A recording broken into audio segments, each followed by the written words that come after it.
Ya, creo que ahí está grabando. Sí, efectivamente. Súper. Ya. Entonces, como les había dicho la semana pasada, hoy vamos a ver un poco de lo que es R. Esto es una introducción a lo más básico, pero les va a permitir hacer análisis que son bastante comunes y que para cualquier tipo de problema al que se enfrenten en que tengan que analizar datos, seguro que van a tener que usar lo que les voy a mostrar ahora. No sé si vamos a alcanzar a ver hoy lo de análisis multinivel. A lo más les voy a mostrar como un pequeño adelanto, pero porque primero necesito cubrir las herramientas básicas para, para correr esos análisis, entonces vamos a cubrir desde lo más básico, desde eh, operadores lógicos, operadores aritméticos, hasta eh, modelos lineales y ANOVA, pasando por eh, cómo leer datos, funciones, loops, todo. Lo típico que uno hace programando y haciendo análisis de datos estadísticos. Entonces, vamos a partir primero con qué es lo que es R. R es un lenguaje de programación, aunque quizás los más computines dirían que no. Ahí yo no sé muy bien lo de las definiciones, pero ellos son como más estrictos en eso. Eh, pero básicamente tiene comandos, funciones, eh, y funciona como un lenguaje de programación orientado al objeto, eh, con un entorno de software libre enfocado para hacer análisis estadístico y gráfico, visualización de datos también, es súper importante. Nació como una reimplementación de un lenguaje que se llama S, y está disponible para eh, Linux, Windows, Mac, así que eh, está disponible para la mayoría de las plataformas que se usan normalmente. Aquí está el link desde donde se puede descargar, instalar, dependiendo del sistema operativo que tengan, hay que seguir distintas instrucciones. No sé si pudieron instalarlo, ¿tienen instalado? Me pasó lo siguiente, yo juraba que lo tenía instalado porque tenía Anaconda, pero ahora ¿Ya? como que me metí a Anaconda y recién me aparecía la opción de instalar, así que me da un poco de vergüenza decirlo, pero está recién instalándose. Ok, no hay problema, no hay problema. Eh, ¿Sí? Yo lo tengo instalado. Ah, perfecto, perfecto. Ya. La segunda parte es instalar el RStudio, que es un entorno de desarrollo integrado, los típicos IDE. Hay un montón de estos IDEs para distintos lenguajes de programación que hacen la vida más fácil al momento de programar. Tienen un montón de atajos, de ayudas al escribir código, como autocompletado de código, o en la indentación automática, el análisis de sintaxis automático para pillar errores típicos, como, no sé, se me olvidó cerrar un paréntesis, se me olvidó agregar una coma, cualquier cosita, muchas veces lo avisa antes de que uno ejecute el código.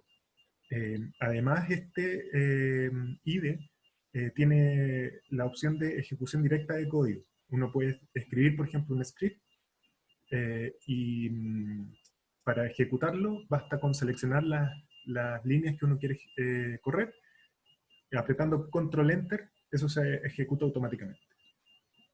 Eh, y es súper cómodo y es súper común, uno lo hace a cada rato. También tiene herramientas para mostrar los gráficos, que también uno lo hace siempre en R. Está la historia de comandos y también tiene todo un sistema de depurado para analizar bugs. Eh, y como les decía, todo lo típico, manejo de workspace, de códigos y de indentación automática. Y el link está ahí también para instalar. No sé si lo pudieron instalar también.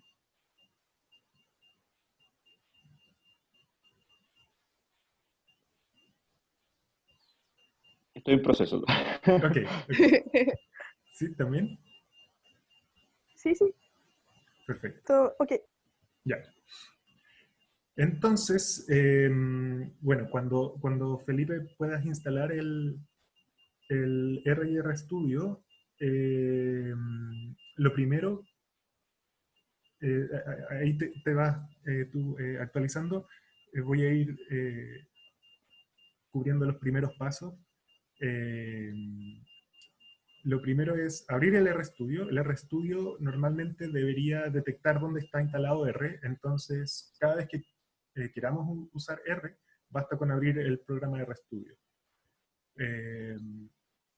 Ahora, cuando uno lo abre, en general abre un directorio de trabajo por defecto, que debe ser la carpeta de mis documentos o el home en el caso de Linux.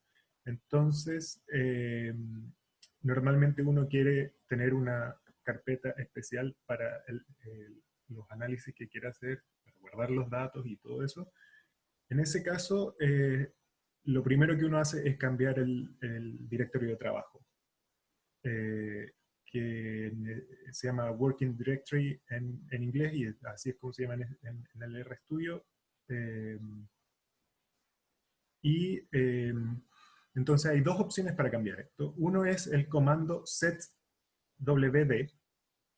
y después, entre paréntesis y entre comillas, uno escribe el path del directorio en el que quiere trabajar. Por ejemplo, lo que se puede hacer es crear una carpeta donde quieran, que se llame, no sé,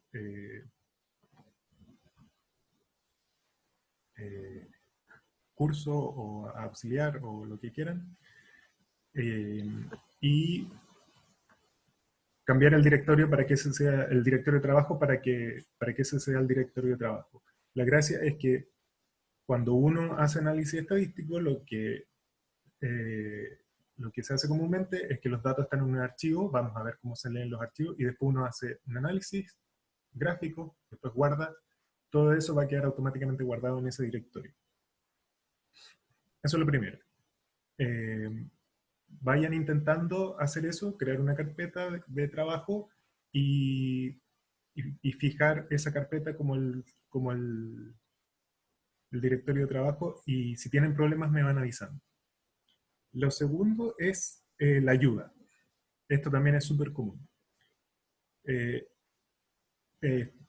está lleno de funciones y muchas veces uno no sabe qué es lo que hacen esas funciones, o todos los parámetros, todas las opciones que tienen esas funciones. La forma en que uno tiene de averiguar eso, de acceder a la documentación de R, es a través de help. Y tal como sale aquí, help y entre paréntesis el nombre de la función me lleva directamente a la ayuda, a la documentación donde está todo explicado. Una descripción de qué es lo que hace una función, los parámetros que toma y las salidas que tiene con ejemplos también. Así que una de las funciones, por ejemplo, es calcular la media. En R se llama min.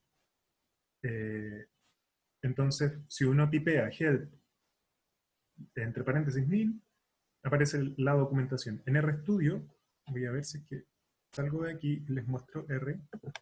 Si se ve un poquito, esto es lo típico. Aquí yo tengo un montón de scripts abiertos. Esto es la típica configuración de RStudio.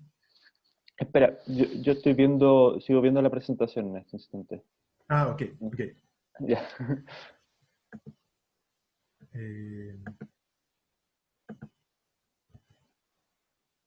Voy a ver, entonces.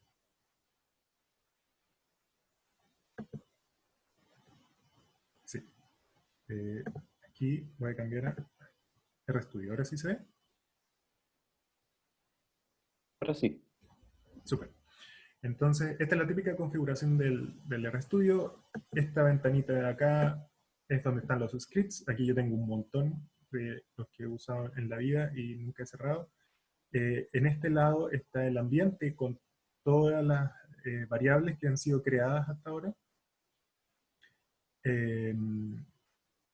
Y un montón de otras cosas. Pero este es el workspace, este es el ambiente de trabajo.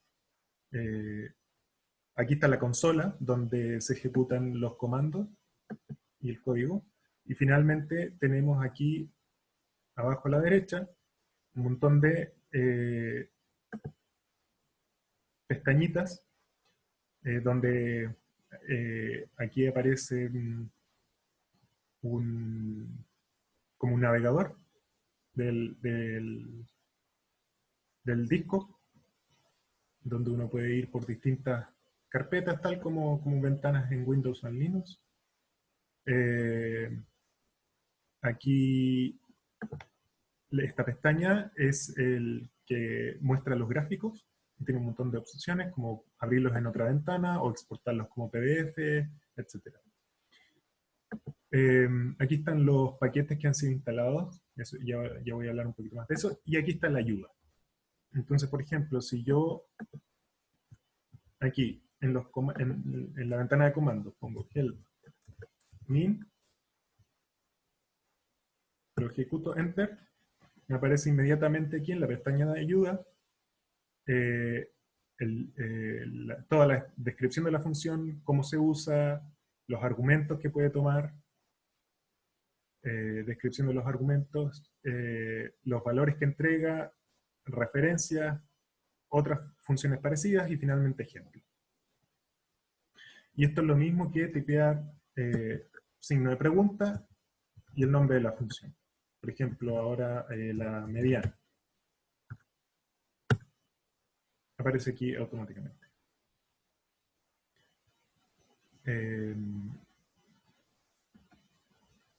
Eso por la ayuda. Ahora, muchas veces uno no sabe el nombre de la función, uno quiere hacer algo, pero no sabe el nombre. Entonces, para eso existe Help Search, donde uno puede escribir cualquier palabra, cualquier concepto, y el RStudio busca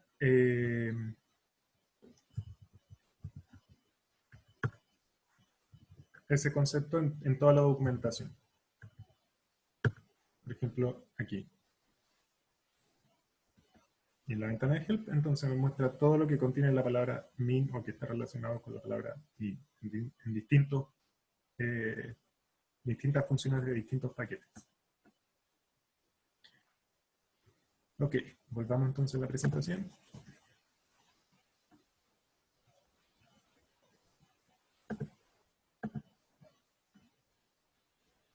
Eso con la ayuda, pero finalmente también uno siempre puede googlear. Y, porque en internet también está la misma documentación y más. Así que si tienen cualquier pregunta pueden googlearla y siempre va a haber alguien que ya tuvo ese problema antes y que probablemente tiene una solución.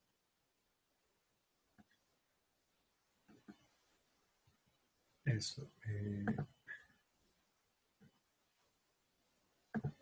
¿Qué más?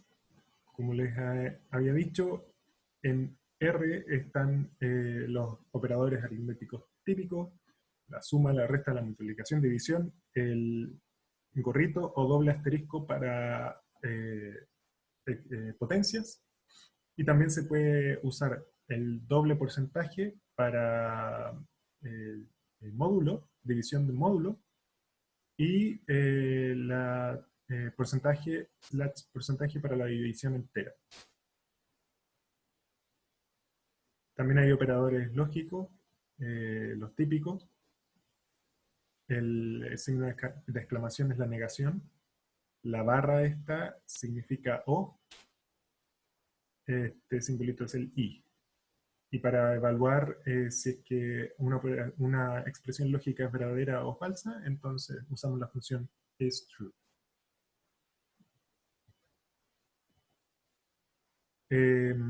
Como ya había mencionado también, R funciona con objetos. Y estos objetos pueden ser desde un número, un escalar, hasta vectores o listas no necesariamente ordenadas, funciones, fórmulas, test estadístico, cualquier cosa se puede representar como un objeto en R. Y para asignar objetos a variables, usamos el menor con un guión. ¿Por qué? Porque es como si fuera una flecha. Entonces la expresión que se usa es, por ejemplo, si quiero guardar el valor 5 en la variable b, ejecuto esta línea y lo que está diciendo el 5 va a b. ¿Por qué se usa esto y no el igual? Porque el igual se usa para expresiones de fórmulas dentro de otras funciones, ya lo vamos a ver. Estrictamente hablando, uno puede reemplazar esto por el igual y funciona de todas maneras, es lo mismo, ¿ya? Pero hay ciertos contextos donde puede ser distinto, entonces se recomienda usar esta flechita. Pero si usan el igual, no deberían tener problemas en general, excepto en esas situaciones especiales de conflicto. Eh, Después tenemos esto para crear vectores.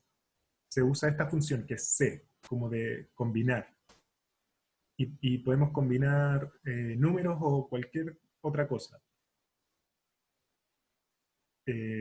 Como vemos aquí, hay 3 números que están combinados y generan un arreglo de largo 3.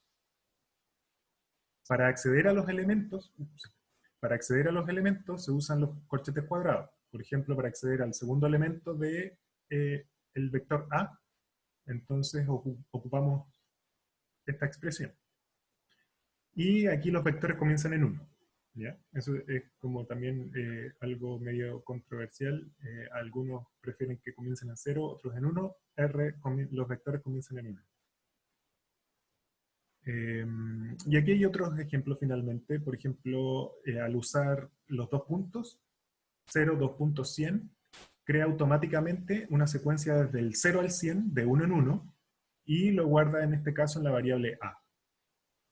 Para acceder a ciertos valores, por ejemplo, tenemos este vector que va de 0 a 100, si queremos seleccionar o guardar en la variable c el vector que contiene solo los elementos mayores a 49, entonces podemos usar esa expresión lógica dentro de los corchetes cuadrados también. Podemos realizar operaciones vectoriales simplemente como si fueran números. Perdón, es un escalar sobre un vector. Entonces, tenemos el vector A, y si lo dividimos por el escalar 100, entonces cada elemento de A va a ser dividido por 100. En general, R trata de, cuando es un número versus un vector, va a ser ese tipo de operaciones, los típicos. Cuando haces la operación entre dos vectores que tienen el mismo largo, trata de hacer el match y va realizando componente a componente la operación. Aquí hay otro ejemplo, por ejemplo, el i, la variable i, contiene a este vector de 5 elementos, y después podemos acceder a, a los elementos de A que están en las posiciones guardadas en I. Entonces, A de I está accediendo al primero, al quinto, al décimo y así, elemento de A. También podemos usar los 2 puntos para acceder. Aquí estamos accediendo desde el elemento número 50 hasta el elemento 101 del vector A. También podemos usar esto para reasignar valores. Por ejemplo, podemos meter este vector de tamaño 4 en los primeros 4 elementos del vector A. Finalmente, la función objects, así con paréntesis sin nada adentro, te da una lista de todos los objetos que han sido creados en la sesión. Y rm es la función que elimina variables, que elimina objetos. R también tiene un montón de, como ya les decía, de funciones intrínsecas, como por ejemplo la media, la mediana, que son la desviación estándar, que es SD, que es típicas que se usan en estadística, pero también las eh, funciones matemáticas típicas como logaritmo, exponencial, factorial, funciones trigonométricas, están todas también implementadas. También hay funciones como de ordenar, suma, etc. Y finalmente hay constantes como pi que se pueden acceder, están guardadas automáticamente también. Además, podemos crear nuestras propias funciones, si es que hay alguna función que necesitamos y que no está implementada automáticamente en R. Bueno, siempre está la opción de bajar un paquete, eso es lo otro, que en R funciona de manera colaborativa, ha sido desarrollado también por gran parte de la comunidad científica, y por lo tanto la gente desarrolla nuevas funciones, nuevos eh, eh, métodos, algoritmos, y los suben a un repositorio que se llama CRAN, C-R-A-N, desde el cual uno puede acceder, descargar e instalar. Entonces tiene eh, todas esas funciones nuevas para llegar y utilizar. Pero si aún así hay algo que uno quiera desarrollar por uno mismo, también se puede hacer. Uno puede escribir sus propios paquetes también y puede también subirlos al repositorio. Eh, y esta es la sintaxis para crear funciones. Aquí uno, dentro de los paréntesis, después de función, puede poner cualquier, aquí yo puse ABC, pero puede ser cualquier cantidad de argumentos. Y pueden ser cualquier tipo de objetos. También se pueden hacer loops. Por ejemplo, aquí está la sintaxis para hacer un for. La sintaxis para el while es prácticamente la misma, simplemente aquí dentro va una condición. Aquí está la sintaxis para las condiciones, para los if. Además, bueno, como R está orientado al análisis de datos, a diferencia de otros lenguajes de programación, también vienen implementadas funciones asociadas a distribuciones. Por ejemplo, tenemos la densidad de una normal eh, y la accedemos a través de la función dnorm. También tenemos la binomial, la h cuadrado, tenemos la f, todas las distribuciones típicas que se usan ya vienen implementadas y podemos acceder a las densidades. Por eso tiene una d al principio. Después está lo mismo, pero una p al principio. Eso es la función acumulada. Es p por probabilidad, la probabilidad de que sea menor o igual a x, por ejemplo. Si es que pongo como argumento x. Todo esto más detalles, como les dije al comienzo, pueden verlo en la ayuda de R. El Q es por quantile, los cuantiles.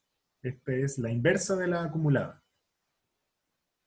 Entonces, por ejemplo, si yo quiero la mediana, esto sería el cuantil de 0,5. Y finalmente, la R genera muestras de esas distribuciones. Por ejemplo, si quiero una muestra de 10 elementos de una normal, entonces puedo usar esto, entre paréntesis, 10. Y se pueden asignar valores a los parámetros de la normal y todo.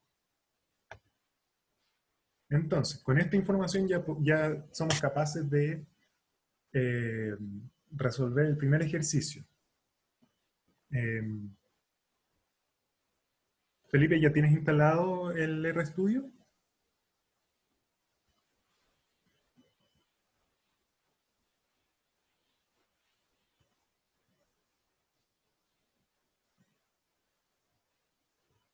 Veo que también alguien más se sumó, Gabriel.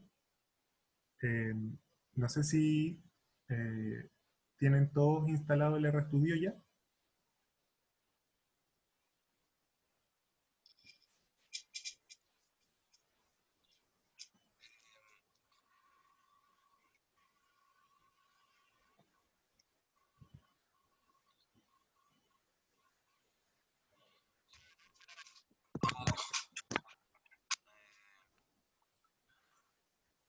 No, No se no, escucha. no se Sí, sí, escucha sí se bien. escucha. No. Yo no estoy haciendo el análogo en Python, así que estoy resolviendo el mismo ejercicio. Ok, ok, ok. Súper.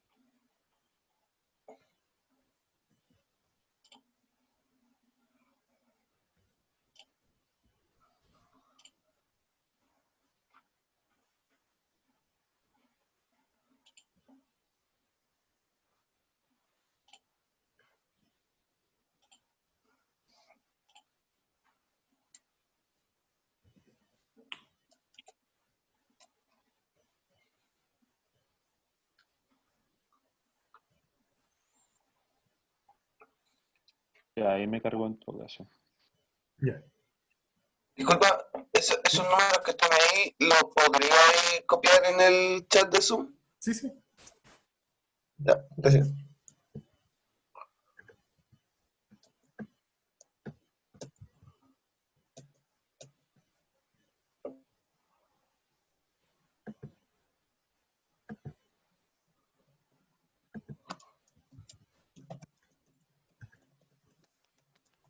Listo.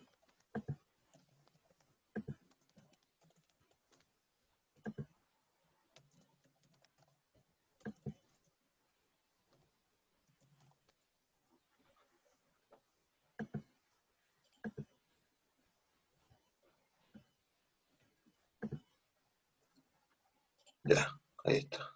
Gracias.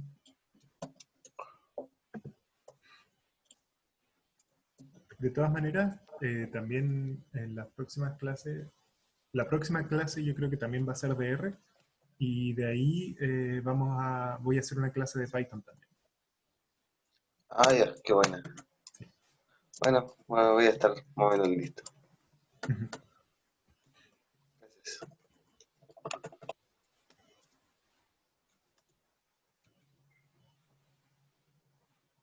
Tengo que despolvar estadística un poco. Estoy pensando. Sí, para hacer este ejercicio se necesita acordarse de la fórmula, ¿no es cierto? Típica de estadística.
De hecho, voy a pasar a la siguiente diapositiva, donde ahí está la fórmula, por si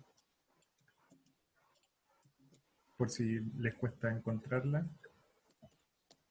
la segunda línea A ver, tiene la fórmula. dice...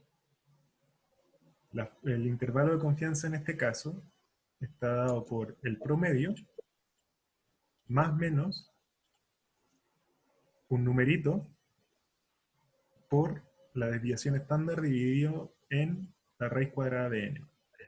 Ahora, ese numerito es uno de los que yo le hablaba cuantiles. Como los datos vienen de una distribución normal y los dos parámetros mu y sigma cuadrado son desconocidos, entonces uno puede construir un estadístico que distribuye como una T de student. Y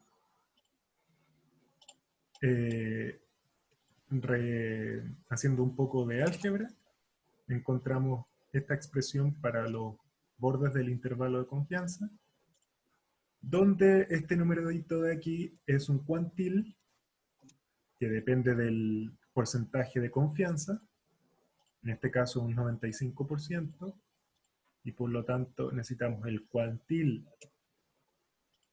del 2,5%, necesitamos un 2,5 a la izquierda, un 2,5 a la derecha, y por eso en total queda fuera un 5%.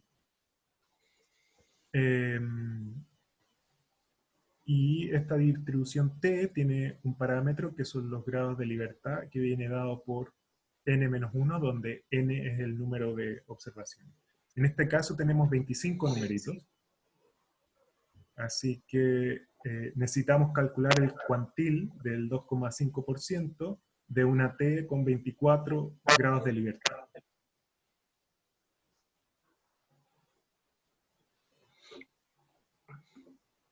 Entonces en R, eso es súper fácil de calcular con la función Qt. Como les había mostrado acá, Q se refiere a los cuantiles y después viene el nombre de la distribución. En R, la distribución T es simplemente una T, así que Qt me entrega los cuantiles de una distribución T. Primero tengo que agregar el porcentaje asociado. Tengo que usar el punto 975 porque es el cuantil va desde 0 a 100. Y yo necesito el que deja fuera 2,5 a la derecha. Entonces estoy cubriendo desde 0 hasta 97,5. Así que eso es por ciento. Así que eso es 0,975. Y como les decía, los grados de libertad vienen después y es n-1, así que en este caso es 24. Si ustedes ejecutan en RStudio esto, Qt, paréntesis, y estos numeritos, les entrega este resultado, que es aproximadamente 2. Y eso es lo que tenemos que usar para construir el intervalo de confianza. Aparte tenemos que calcular la media, el promedio, que se calcula como usando este comando min, asumiendo que x es el vector que contiene las observaciones, y para calcular la desviación estándar, o sea, la S, simplemente ejecutamos SD y X, donde X de nuevo es el vector que contiene todos los numeritos. Así que, calculando esas tres cosas, y después usando la fórmula que está aquí arriba, obtenemos ese intervalo de confianza.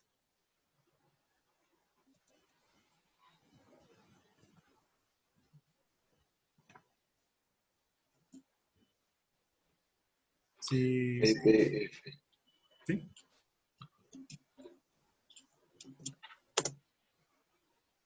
¿Hay alguna duda?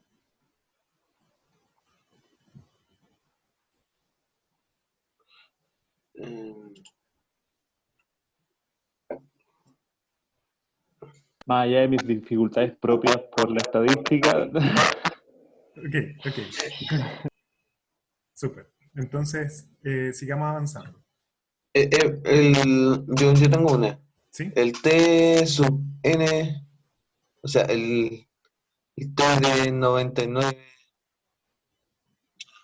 O sea, a ver, el T sub n menos 1,0.025, ¿qué es? Es un cuantil. Es, cumple esta definición. La probabilidad de que una variable aleatoria que se distribuye como una t con n menos un grado de libertad sea mayor que ese número, tiene que ser igual a 0.025.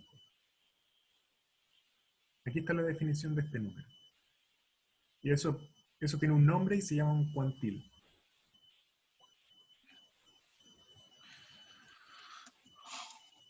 Y imagínate que tienes la recta numérica, ¿no es cierto? Desde menos infinito hasta infinito. Tienes la distribución T, que es parecida a una gaussiana, pero un poco más achatada, o sea, con colas un poco más grandes, más pesadas.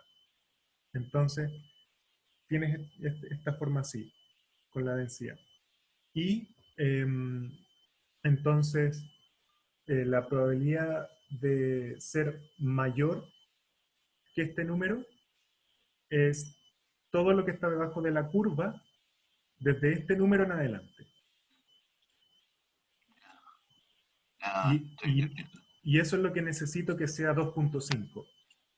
Porque como la distribución es simétrica, este numerito me deja 2.5 del área bajo la curva de aquí para allá, y menos el numerito está por el otro lado y me deja 2,5% del área de la curva de aquí hacia el otro lado. Entonces, por eso tenemos el más menos, el numerito ahí en la fórmula. ¿Qué intervalo nosotros queríamos? 0.975. ¿Ese? Claro, porque así dejas 2,5 de un lado y menos el numerito te deja 2,5 del otro lado. Entonces, como queríamos 95% de confianza, tenemos que dejar 5% afuera, dejamos 2,5% a cada lado.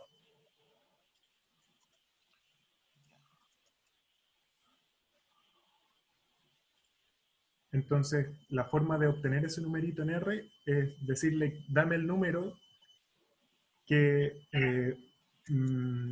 cubre desde menos infinito hasta obtener 97.5% de probabilidad. Porque R empieza a contar desde menos infinito hasta acá.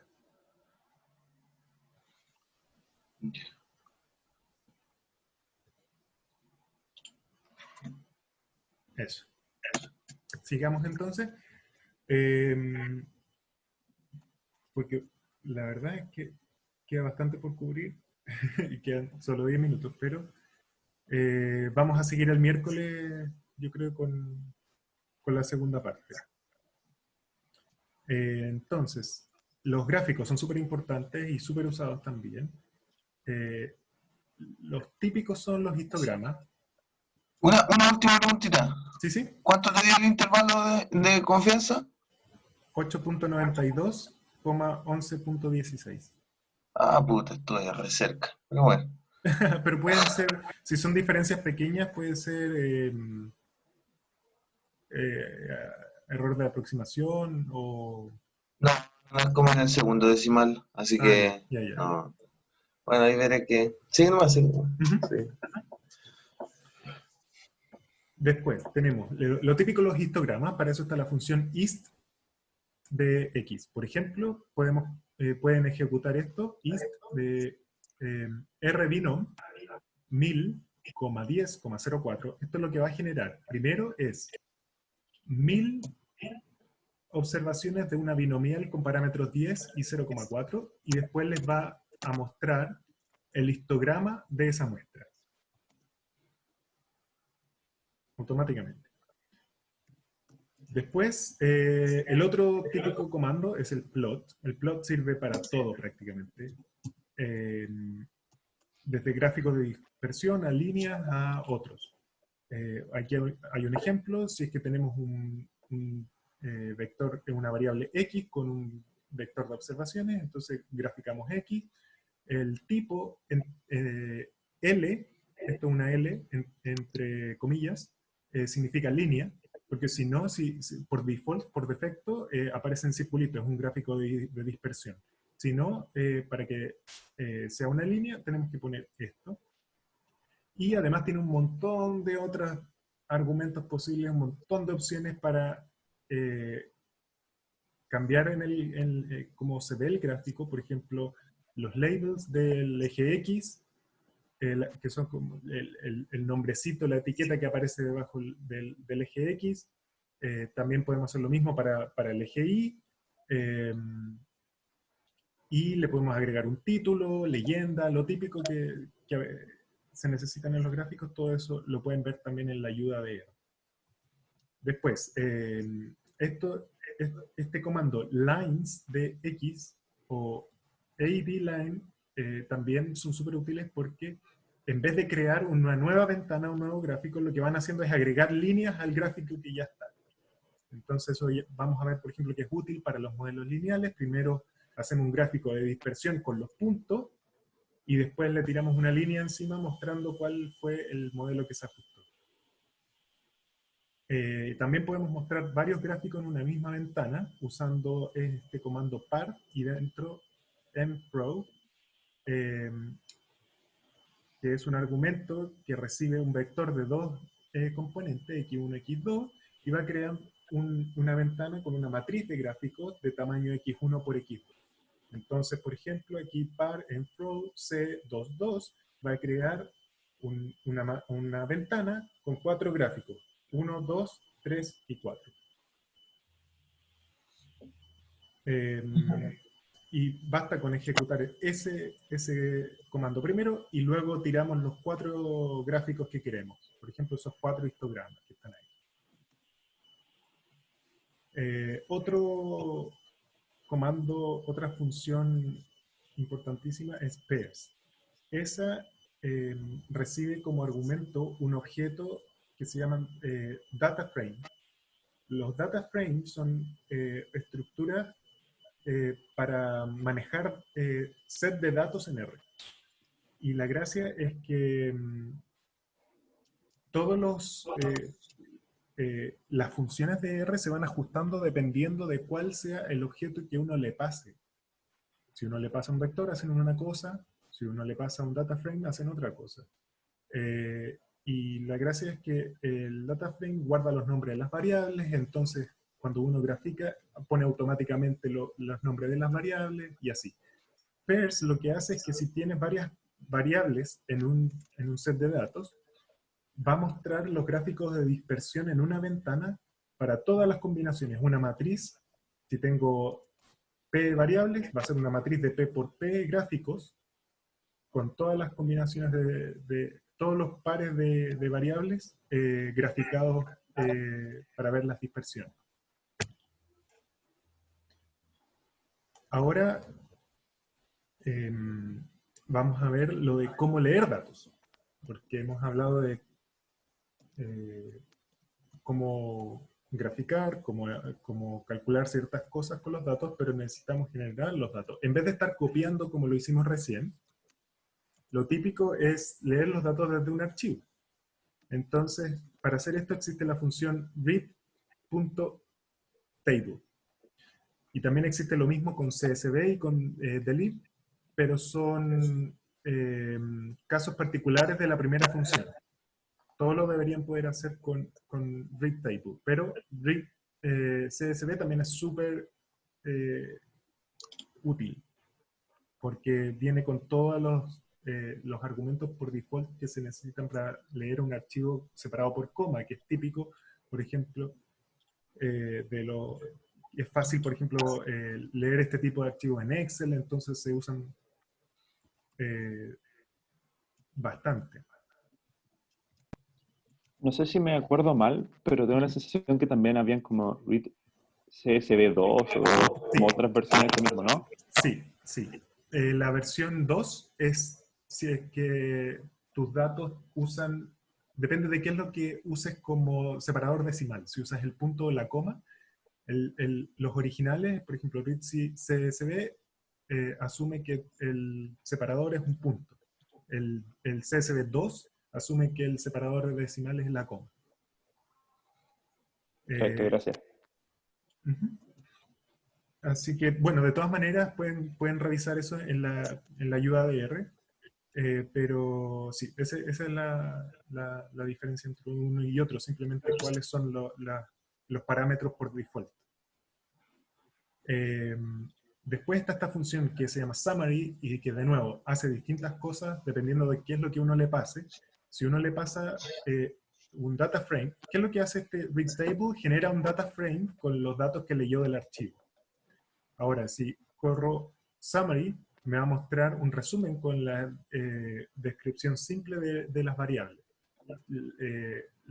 Los estadísticas descriptivas típicas, la media, desviación estándar, y dependiendo de lo que sea, también R es capaz de identificar qué tipo de objeto le estoy pasando, qué tipo de variables son, si es que son numéricas, si es que son palabras, si es que es un factor, etc.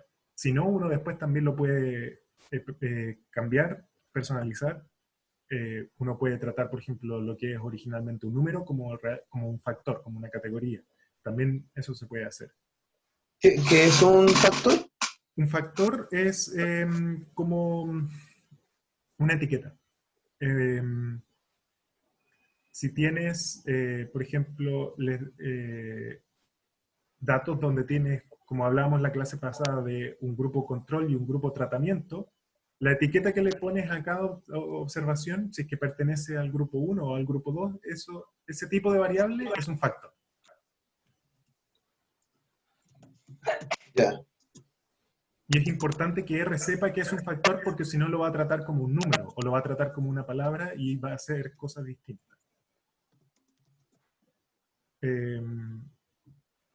Aquí está también cómo acceder a los datos, cómo acceder a una fila o a una columna, eh, tal como aparece ahí. Otra manera Ah, de acceder a columnas con nombres, como les decía, los data frame, si es que el archivo lleva nombres de variable, el data frame guarda esos nombres y uno los puede entonces llamar a través del nombre. Por ejemplo, si en mis datos hay una variable que se llama edad, entonces uso el símbolo de peso para invocar esa variable, los datos de esa variable con ese nombre. Después, podemos acceder de manera directa, en vez de usar el signo peso, porque estas cosas de repente tienen nombres largos, para invocar las variables con nombre, simplemente usando el nombre, podemos usar esta función que se llama attach, y adentro le ponemos el data frame que queremos usar, y de esa manera podemos después simplemente escribir edad, y va a saber que estamos llamando a datos signo peso edad. Ahora, hay que ser cuidadosos con eso, porque si hacemos attach de varios datos y hay conflictos en los nombres de variables, entonces se van a ir sobreescribiendo y ahí hay que tener cuidado. ¿Ya? Hay que usar attach con precaución. También está la función inversa, que es detach, por si acaso. Y para acceder a subconjuntos de datos, hay varias maneras. Uno es usando los paréntesis cuadrados, que lo típico que hemos usado hasta ahora, y adentro poniéndole la condición que queremos. O la función subset. Entonces aquí hay, por ejemplo, acceso a, por ejemplo, si tengo en mis datos una variable que se llama edad y otra variable que se llama curso, aquí estoy accediendo a las edades donde curso es igual a 1. Disculpa, Johan. ¿Sí? Aquí cuando uno accede a la tabla, por ejemplo, datos, signo, peso, edad, uno ¿Sí? puede reasignar valores a esa tabla Sí. haciendo una asignación? Sí, también se puede, efectivamente. Perfecto. Y incluso para los subconjuntos, puedes hacer eso mismo y ponerle la condición a esto, y tal como el ejemplo que está aquí, con edad donde el curso sea igual a 1, le puedo poner la flechita hacia la izquierda y ponerle nuevos datos. Sí, también se puede hacer. El segundo ejemplo que Súper. está aquí es lo mismo, pero asumiendo que los datos fueron eh, eh, incluidos con attach. Y después está lo mismo, pero con la función subset. Primero le entregamos el data frame, después la condición, y finalmente qué es lo que queremos eh, acceder. En este caso la variable edad. Y yo creo que esto es lo último que vamos a alcanzar a hacer hoy día. Un ejemplo, en Ucursos yo subí unos datos, archivos con unos datos. Son chiquititos en material docente. Si es que pueden, sería bueno si los descargan ahora. Si es que no los han descargado todavía. A ti, Caterina, te los envié por email. Sí, sí, lo descargué ya. Súper. Entonces, guarden esos archivos en su carpeta de trabajo. ¿Ya? Si es un zip, lo tienen que descomprimir. Y por mientras yo les voy a dar el contexto de estos datos. Hubo una investigación sobre la relación entre la masa y la rapidez de distintos animales, como un metaanálisis. Alguien recolectó información de distintos otros publicaciones, artículos publicados, estas dos variables para distintos números de especies. Y el archivo que subí, que se llama rodent.dat, tiene esa información para roedores de 4 patas. Y aquí está también la referencia de dónde se sacaron los nombres comunes, y el estudio fue de Garland de 1983. Entonces el segundo ejercicio que vamos a hacer hoy es descargar ese archivo, leer los datos y graficarlos. Esto debería ser súper rápido y sencillo.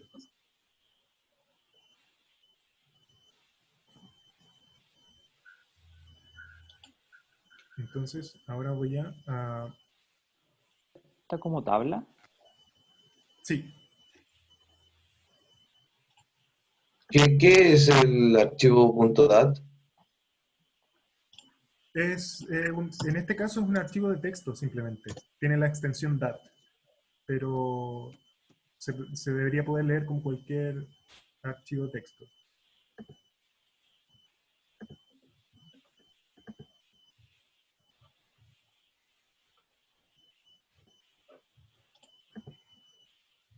Yo aquí, de hecho, yo ya tengo el archivo. Y les voy a ir mostrando. Una vez que lo descarguen y lo tengan en su carpeta de trabajo,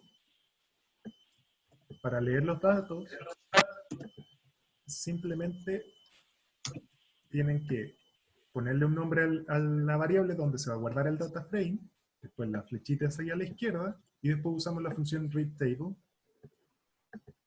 Tenemos que poner entre comillas el nombre del archivo, y después el parámetro header tiene que ser igual a true.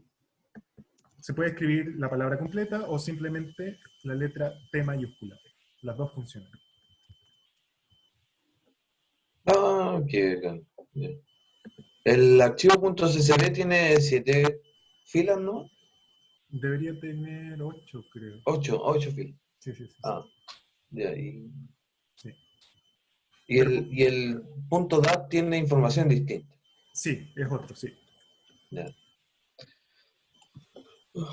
Por ahora tienen que leer el archivo .datos. Entonces, ejecutando esto, se ve aquí que se creó la variable Rodent, que dice que tiene 23 observaciones de 3 variables. Y si hacemos clic aquí, el RStudio me muestra las 3 variables y me da así como un adelanto de lo que hay en cada variable. Me dice que el nombre es un factor que tiene 23 niveles, que son los 23 nombres, los nombres comunes de los animales, en este caso los roedores. Después tenemos la masa, que es una variable numérica. En este caso la masa está en kilos. Y finalmente la rapidez, que también es una variable numérica y está en metros partido por segundo. ¿Ya? Entonces, como les decía, una opción es hacer el attach de esto, para no tener que estar usando el signo peso. Y podemos hacer summary de los datos. Y me muestra, por ejemplo, aquí el nombre, me da una lista con los primeros nombres, ordenados alfabéticamente, los ordena automáticamente. Me dice que hay otros 17. Aquí me da el conteo. Si, por ejemplo, hubieran observaciones con el mismo nombre, me daría cuántos hay con el mismo nombre. Después, tenemos la masa, que es una variable numérica, así que lo que hace es calcular el mínimo, el máximo, la media, la mediana, el primer cuartil, que es el cuantil asociado al 25%, el tercer cuartil, que es el cuantil asociado al 75%, y lo mismo va a hacer entonces con la velocidad, porque también es una variable numérica. Podemos, por ejemplo, ver el histograma de la rapidez, simplemente haciendo ist speed. Podemos calcular la media, la desviación estándar. Podemos hacer test estadísticos con una línea de comando. Por ejemplo, si quiero hacer un t-test, un test de T de student, para testear si es que la velocidad promedio es distinta de 0, simplemente ejecuto esta línea. t.test, y entre paréntesis la variable, y calcula el test de hipótesis, me dice de dónde proviene, cuáles son los datos, en este caso la variable de speed, me da el valor del estadístico, los grados de libertad y el p-valor. El p-valor es súper chiquitito, así que rechazamos que la velocidad media sea igual a 0, y tiene lógica porque en realidad son todos mayores a 0, obviamente. Pero uno le puede pasar otros parámetros para testear si es que es distinta de 15, por ejemplo. Todo eso lo pueden ver en la ayuda de t-test. Por ejemplo, mu es el parámetro, si queremos ver mu igual a 15. Ahora me hace el t-test para ver si es que la velocidad promedio es distinta de 15, y ahora el p-valor es súper grande, así que no podemos rechazar esa hipótesis. Aquí hay una muestra para acceder a los primeros 5 valores de la rapidez. Me entrega este resultado. Y así. Pero lo que queríamos era graficar. Queríamos graficar la masa y la velocidad. Entonces, simplemente aquí hay dos opciones. Una es plot. Ponemos masa, velocidad. Y vemos este gráfico. Aquí en la esquina, chiquitito, no se ve tan bien, entonces uno puede hacer zoom y se agranda. Y vemos que hay un montón de datos que están aquí acumulados a la izquierda, o sea, animales que tienen muy poca masa, son chiquititos. Pero a medida que va aumentando la masa, como que se ve que va aumentando, hay una tendencia a que aumente la rapidez. Y después tenemos un punto por aquí al medio, que se escapa un poco porque es más pesado, tiene 4 kilos, todos los demás menos de 1. Pero tenemos uno que se escapa aún más. Este animal es rarísimo. Disculpa, no sé si soy solo yo, pero creo que no estoy viendo la imagen generada. con el botón zoom. O sea, sigo viendo la imagen sí, sí, chica sí. al extremo derecho. Ok. Sí, tiene sentido. Sí, ahí sí. Sí. Sí. Entonces tenemos este que es el animal que tiene una masa de 9 kilos y que es lentísimo, es el más lento de todos. ¿Ya? Entonces uno, uno cuando ve este tipo de datos dice esto es un outlier. Aquí hubo un error de medición, algo pasó. Lo típico, ¿no es cierto? Por eso es bueno ver este tipo de gráficos. Pero en realidad les adelanto que ese dato está bien tomado. Ese animal existe. Y se los voy a mostrar en un ratito. Voy a volver entonces a Hero Studio. Y otra forma de generar el mismo gráfico es usando este símbolo de la colita de chancho. En R se usa un montón. Y es, en general, la sintaxis es la variable independiente primero, después la colita de chancho y después la variable dependiente, la variable que explica. Entonces lo de arriba, esta línea de aquí, va a generar lo mismo que esto de acá. Para ejecutar he estado todo el rato haciendo control enter. Me pongo aquí en cualquier parte de la línea, hago control enter y se ejecuta abajo.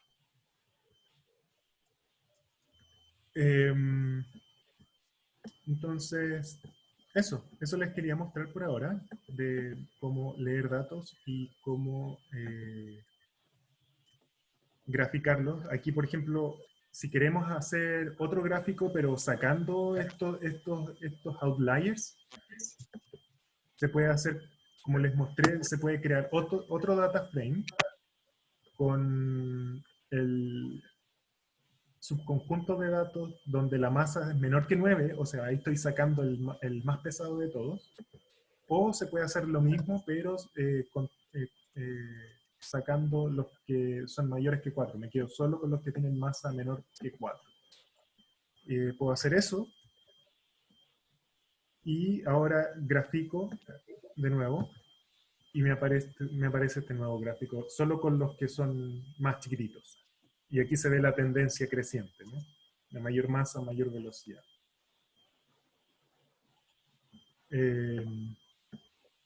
Así que eso es lo que alcanzamos a hacer por hoy. Voy a mostrarles cuál es el outlier. Y es este animalito que está aquí, que es un puercoespín norteamericano. Pesa 9 kilos, apenas se mueve, y es por eso, porque su mecanismo de defensa no es arrancar. Está lleno de espinas, así que no necesita arrancar. Por eso es tan lento, por eso es tan pesado. Y lo que sí, le gusta subirse a los árboles también. Y tiene unos dientes súper potentes, así que todos esos mecanismos de defensa lo hicieron evolucionar de esa manera, por lo que no necesita ser rápido.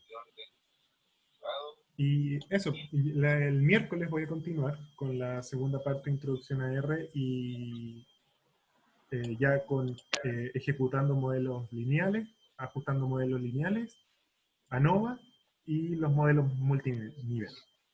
No sé si tienen alguna duda antes de cerrar. Por mi parte, Que, ninguna duda. Johan, si hay como conceptos estadísticos, podría hacer como una listita para ver la formulita para entender cuáles son. Así después uno solo se dedica como a programar, como pasó con el problema 1. Porque yo tuve estadística, pero era muy mística. Así que no tengo como muchas nociones, así que tendría que revisar eso antes. Ok. O sea, yo también tengo que revisar estas cosas de estadística. Esa es la parte más débil en Picasso también. Ok, súper. Pero muchas gracias, estuvo muy buena la clase. No hay de qué. Si tienen más dudas después me pueden escribir como siempre en el foro o me pueden mandar un email. Así que, Y en general, ¿pueden las clases ser siempre a las 9? sí. Sí, el miércoles yo Por creo que favor. también, el miércoles también me voy a partir a las 9. Sí, no hay problema. Muchas gracias. Lo voy a anunciar también. Gracias, chao, que estés bien. Ya pues, chao, que estén bien. Chao, que estés bien. Chao, chao. Chao.